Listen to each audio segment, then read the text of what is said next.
Learning English with English faculties. Today, it's all about mastering prepositions. Hey there, and welcome to this explainer.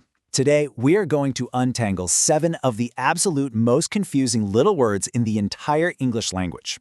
If you're learning English for school, you probably already know that prepositions can feel like a giant impossible puzzle. But seriously, don't worry. Today, we're going to use some incredibly simple mental pictures to lock these rules into your brain for good. So, let's start with a classic puzzle that trips up so many students. Ever wonder why we say we are riding in a car but on a bus? I mean, they're both vehicles, right? At first glance, it seems to make absolutely no sense. But the truth is, English prepositions actually follow a hidden logic based on shapes, space, and movement. By the end of our time together today, you're going to know exactly how to solve puzzles just like this one. Here's a quick look at our roadmap. We'll start with the preposition puzzle itself, move on to the triangle method for at, on, and in, look at boundaries with inside and outside, add movement with into and out, and then wrap up with some fun phrases and idioms. Let's jump right in. Part 1. The preposition puzzle. Let's get the basics down. Okay, so prepositions are basically the glue holding our English sentences together, but their rules can sometimes feel like a total maze. But check this out. Look at how the word is actually spelled. The word position is literally sitting right there inside the name, preposition. That's a massive clue for us. These little words simply tell us the position of a noun. They tell us exactly where something is or exactly when something happens. Moving to Part 2. The triangle. This covers the big 3. At, on, and in. I want you to picture a triangle. Imagine the tiny, sharp point right at the very top. That represents at. It's for very specific, exact things.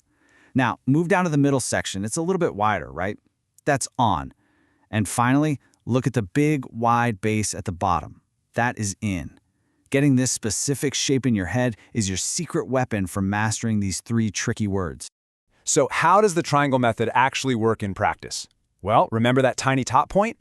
At is for specific clock times, like at 5 o'clock, or specific exact places, like at the door. Down in the middle, on, is a bit broader. We use it for days of the week, like on Sunday, or flat surfaces, like on the table. Finally, that super wide base is in. In is for huge blocks of time, like in August, or really big, wide spaces, like in the city. Specific, wider, widest. It's kind of like zooming out on a map. All right, Part 3, boundaries. Let's look at inside versus outside. Let's trade in our triangle for a box. What is the real difference between in and inside? Well, think about it like this. You live in Australia, right? Australia is just a general massive area on a globe. But your socks, they are inside a drawer. The drawer is literally a box. It has actual physical walls holding those socks. So if there are physical walls wrapping around something, you really want to use inside. The exact same logic works for out and outside. You can just go out to leave a room, or say someone is out of the office. It basically just means you aren't there. But going outside has a very, very specific meaning. It means you are physically stepping past a building's borders and into the open air. Generally speaking, if you are outside, you can look up and see the sky. Next up, Part 4, movement. Let's add some dynamic motion with into and out. Okay, everything we've talked about so far has been static, meaning staying completely still. But now, let's add some action arrows. Say a cat is just sleeping inside a box. That's a static location. It isn't moving. But what if that cat takes a flying leap? It jumped into the box. When we add motion crossing from the outside to the inside, we combine words and use into. Think of it as a dynamic arrow pointing right through a doorway. On the flip side, out is the exact opposite arrow. It tracks the action of leaving an enclosed space. Step 1, you start on the inside. Step 2, you walk across that boundary, like walking through a door.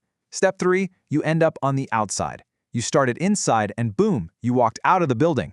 Let's do some rapid-fire examples to really lock this in. You can walk into the kitchen. A car can crash into a pole. You might run out of a burning building. You could climb out of a deep cave. Walking, crashing, running, climbing, honestly, the action doesn't matter. If you are actively moving across a border, you need your arrow words, into and out of. Finally, Part 5, fun phrases and idioms. How we use these words every day. English loves to use these little prepositions in some pretty cool creative ways. Take this idiom, for example. When something magically disappears, and we literally can't find it anywhere, we say it vanished into thin air. It's almost like the object crossed a physical boundary and turned into the air itself. Fun fact, this beautiful phrase was actually invented by the famous writer William Shakespeare over 400 years ago. And the word out is used all the time in conversational English to show that something is missing or broken or totally unexpected. Think about it. If a machine is broken, it is out of order. If you run way too fast, you are out of breath. Your air has literally left your body. If a crazy surprise happens, it came out of the blue. And if you step off the grass during a sports game, you are out of bounds. Sometimes, these prepositions even team up to create a really powerful image. Take the phrase, out on the street. If someone loses everything and has absolutely nowhere to live, we say they are out on the street. Notice how it perfectly combines two rules we just learned? Out gives us the movement of leaving the boundary of a home, and on shows arriving to live on the flat surface of the sidewalk. It just paints a perfect mental picture. So let's put your new skills to the ultimate test. If we arrive in a massive country and we stand on the flat surface of a moving train, what exactly do we say when we skydive from an airplane? Think about that boundary. We jump out of the plane, moving right into the open sky.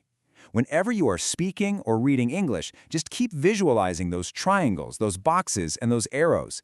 Keep practicing, and I promise, this tricky English puzzle won't be so impossible after all.